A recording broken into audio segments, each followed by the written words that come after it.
Hello friends, कैसे हो आप सभी? आई होप अच्छे ही होंगे। आपके अपने YouTube channel mind blowing education में आपका स्वागत है।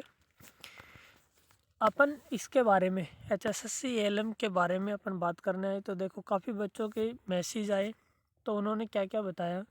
बच्चों ने बताया कि सर क्या क्या प्रॉब्लम है, उनके बारे में अपन बात करेंगे। और उससे पहले मैं आपको बता दूं कि जो भी भाई यूट्यूब चैनल पे नए हैं वो प्लीज़ चैनल को सब्सक्राइब कर लेना, बेल आइकन को ज़रूर प्रेस कर लेना, ताकि रिजल्ट से संबंधित या कोई भी किसी भी तरह का नोटिफिकेशन आपकी भर्ती से संबंधित आते हैं तो वो आपको मिल सके, इंफॉर्मेशन तुरंत मिल सके। और अब इस भर्ती के जितने भी सारे डाउट हैं उनके बारे में डिटेल से अपन बात करेंगे। ये वीडियो आप लास्ट तक देखना, आपके लिए ज़रूर हेल्पफुल होगी। और अगर आपको लगता है कि हमारे लिए ज़रूर ये चीज़ें हेल्पफुल हैं और हमें ये बात सही है कि सही बात बताइए, तो लाइक बटन ज़रूर दबाना और सब्सक्राइब ज़रूर कर लेना। अब अपन बात करते हैं। देखो सबसे पहली बात तो बच्चों के मैसेज ये थे कि सर किस किस को नंबर मिलेंगे और कितने नंबर मिल सकते हैं। अब मैं बात करूं, देखो आपको सबको पता है कि आपका पेपर हुआ है 90 का, 90 नंबर का पेपर हुआ है। और मैं एक बात और भी बता दूं कि नंबर किसको क्या मिलेंगे वो भी बात करेंगे अपन, लेकिन कट ऑफ से रिलेटेड मैंने एक वीडियो और भी बनाई थी। और अगर किसी ने नहीं देखी है तो इसके डिस्क्रिप्शन में उसका लिंक डलवा दूंगा, मैं यहाँ से देख लेना और टेलीग्राम ग्रुप को ज़रूर ज्वाइन कर लेना। अब बात करते कट ऑफ की, तो मैं बता दूं एक सर्वे भी करवाया था मैंने, उसके हिसाब से और बाकी भी चैनलों से मैंने प्राप्त किया कि देखा कि बहुत सारे वैसे बच्चे 50 से ऊपर तो कोई बच्चा है ही नहीं। कोई रेयर केस में एक आध बच्चा होगा कि 50 प्लस क्वेश्चन, तो जिसके 50 प्लस क्वेश्चन ठीक है और जिसके पास 5-4 नंबर एक्स्ट्रा हैं उस बच्चे का तो कन्फर्म सिलेक्शन समझना चाहिए। क्योंकि पोस्ट आए 2-3 साल हो ली और उससे पहले भी बहुत सारी भर्तियां हो ली जिनमें बच्चे सिलेक्टेड हो लिए। अब 20-25 हज़ार बच्चे बैठे हैं और 5 गुना या 7 गुना बच्चे इनको पास करने, तो उसके हिसाब से जो बच्चे हैं उनमें से भी बहुत सारे 5-6 हज़ार बच्चे ये डॉक्यूमेंट्स वेरिफिकेशन के लिए बुलाएंगे। तो इसलिए मैं आपको बता दूं कि जिन बच्चों का 50 प्लस क्वेश्चन ठीक है वो तो अपना सिलेक्शन कन्फर्म करके चलें। अब सब कैटेगरी अपने 2-2 3-3 नंबर, ये जनरल की बात करता हूँ, कटा के चले। अब अपन बात कर लेते हैं कि किसको कितने नंबर मिलेंगे और क्यों मिलेंगे, वो मैं बता देता हूँ आपको। देखो 90 नंबर का आपका एग्ज़ाम हुआ था। 90 में से जो बच्चा जर्नल में है उसे 45 से 50 क्वेश्चन सही करने होंगे और बाकी 2-2 3-3 नंबर घटा के चलना, वो आ जाएगा अपने आप रेशियो, आपको सबको पता है। दूसरी बात ये, अब बात कर लेते हैं अब 90, उसके बाद रह गए टोटल नंबर 100 में से मेरिट बननी। अब 100 में से मेरिट बननी है तो अब जी 100 में से मेरिट बनेगी तो उसमें 10 नंबर जो एक्स्ट्रा रहेंगे वो किस किस के मिलेंगे।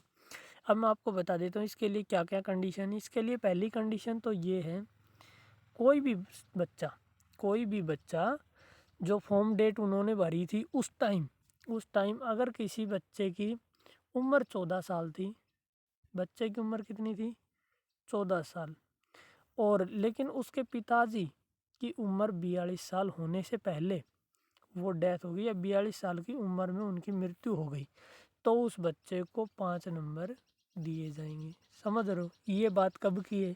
ये बात जब की है, ये कंडीशन उस टाइम होनी चाहिए थी जिस टाइम तुमने फार्म भरा था तब। समझ रहे हो उसके लिए एप्लीकेबल होंगी ये चीज़ें। जैसे उनका पिताजी मान लो फार्म भरने के बाद ऐसा कुछ हुआ वो सब चीज़ें तो वो बाद की बात है, उनके लिए एक केस चलेगा क्योंकि आपने वहाँ पे यस नहीं कर रखा और उस टाइम आप थे भी नहीं 14 के, क्योंकि अब तो आप 18 के हो चुके थे जब फार्म भरा था उससे पहले ही। और इसमें तो बड़ी एज वालों ने भी भरा था, तो समझ रहे हो ना आप ये बात। तो कहने का अर्थ है 5 नंबर उनको मिलेंगे बच्चे की जिस टाइम 14 साल उम्र थी उससे पहले उनका पिताजी मर गया हो या उनका पिताजी 42 साल की उम्र से पहले मर गए जब बच्चा 14 साल का हो। ये दोनों चीज़ें सेम कंडीशन होनी चाहिए तो 5 नंबर मिलेंगे। अब उसके बाद किसको मिलेंगे? जो कोई वीडियो हो उनको मिलेंगे। उसके बाद एक कंडीशन और है, उनको किसको मिलेंगे? ये लड़कियों की बात है वीडियो की। तीसरी बात ये है कि तीसरा उनको मिलेंगे जिनके घर में कोई जॉब नहीं, नो जॉब वालों को मिलेंगे। ये तीनों ही कंडीशन में आपको 5 नंबर मिल सकते हैं। अब ये नहीं है कि आप तीनों कंडीशन फुलफ़िल करते हो तो आपको सबके 5-5 यानी कि 15 नंबर मिलेंगे, नहीं। मैक्सिमम नंबर आपको 10 ही मिलते हैं, चाहे आप सब कंडीशन फुलफ़िल करते हो तो भी। मैक्सिमम आपको 10 नंबर मिल सकते हैं, चाहे आप कोई भी कंडीशन फुलफ़िल करते हो। और इन तीनों कंडीशन के बीच में और लिखा है, इसका मतलब तीनों कंडीशन रखने पर भी आपको 5 नंबर मिलेंगे। उसके बाद बात रही है एक्सपीरियंस की। एक्सपीरियंस के भी नंबर है इसमें, एक्सपीरियंस के भी नंबर है। अगर किसी भाई का एक्सपीरियंस 1 साल का है, लेकिन एक साल का एक्सपीरियंस ही नहीं कि अपने घर का एक्सपीरियंस या किसी भी प्राइवेट संस्था से नहीं, कोई गवर्नमेंट संस्था से आप जुड़े हुए हो और उसमें आपका 1 साल का एक्सपीरियंस है। अगर कोई गवर्नमेंट संस्था से आप जुड़े हुए हो और उसमें अगर आपका 1 साल का एक्सपीरियंस, तो प्रत्येक साल के लिए आपको आधा नंबर दिया जाएगा और मैक्सिमम नंबर आपको 8 नंबर दिए जा सकते हैं। और मैक्सिमम नंबर आपको 8 नंबर दिए जा सकते हैं। तो 8 नंबर आपके कब बनेंगे, जब आपको मैक्सिमम आपके साथ 16 आपके पास 16 साल का एक्सपीरियंस होगा, तो मैक्सिमम आपको 8 नंबर दिए जा सकते हैं। तो ये सब बातें हैं। अब एक्सपीरियंस है नहीं किसी के पास, पहली बात हो, क्योंकि जो गवर्नमेंट जॉब में वो तो कहाँ ज़रूरत है उनको, और कोई होगा तो भी कोई 1-2 बच्चा मिल सकता है, बाकी एप्लीकेबल नहीं। हाँ, लगभग इनमें से 90% बच्चे लेकिन ऐसे हैं जिनके पास नो जॉब सर्टिफिकेट है, यानी कि नो जॉब के 5 नंबर सबके पास हैं। तो ये 5-5 नंबर तो सबको मिलेंगे। अब उसके बाद बाकी जो कंडीशन फुलफ़िल करता है वो। लेकिन एक बात और बता दूं मैं आपको सभी को, ये लेटेस्ट इन्फॉर्मेशन जो है ये आप और ध्यान से सुन लेना और सबको शेयर भी कर देना कि कल परसों न्यूज़पेपर में भी आई थी।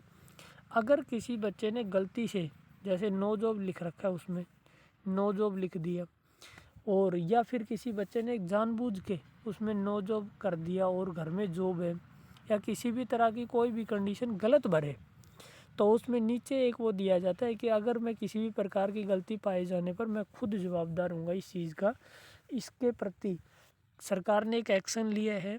2-3 दिन पहले ही जो है एसआई में पकड़े गए हैं। एसआई में टोटल 52 या 51 कैंडिडेट पकड़े गए हैं।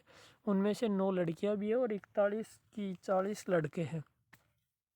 41-42 लड़के उसमें से और 9 लड़कियां हैं, इनको पाया गया है। तो ये जो मीटिंग हुई थी उसमें बताया गया कि इनका क्या किया जाए। तो एचएसएससी ने तो पहले इन पे केस मुकदमा दायर करने की बात कही गई थी, लेकिन अब उन्होंने क्या कर दिया गया, अब उन्होंने ये कर दिया कि अपने सीएम साहब ने ये कहा है कि इनको 3 साल के लिए किसी भी पेपर पे बैठने नहीं दिया जाए। अगर आप पेपर में बैठ गए तो आपका रिजल्ट नहीं आएगा, रिजल्ट आ गया तो आपका सिलेक्शन नहीं होगा। मैं बता देता हूँ, तो 3 साल के लिए बैन कर देंगे। तो इससे अच्छा अगर आपने कोई गलती से इस तरह का नंबर आपने भी अगर लिया है तो आप रिजल्ट से संबंधित जो है डॉक्यूमेंट्स वेरिफिकेशन के टाइम आपको कॉल आएगी, उस टाइम आप जाए ही ना। और ये खबर आपको सबको शेयर कर देनी है, चाहे वो हरियाणा पुलिस का कैंडिडेट हो, चाहे वो हरियाणा कमांडो का कैंडिडेट हो, चाहे वो दुर्गा शक्ति की हो, दुर्गा शक्ति का अभी पेपर चलेगा, तो चाहे दुर्गा शक्ति के लिए हो, जिसके लिए भी हो। तो मैं बता दूं आपको कि ये जानकारी आपको सबको बता देनी है। और वीडियो को ज़्यादा से ज़्यादा शेयर कर देना और चैनल को सब्सक्राइब कर लेना। जो भी अपने भाई यूट्यूब चैनल पे नए हैं वो प्लीज़ चैनल को सब्सक्राइब कर लेना, बेल आइकन को ज़रूर प्रेस कर लेना। फिर अपन अगर और भी किसी भाई के कोई डाउट हो या कोई क्वेश्चन हो तो वो आप हमें कमेंट बॉक्स में कमेंट कर सकते हैं। Thank you.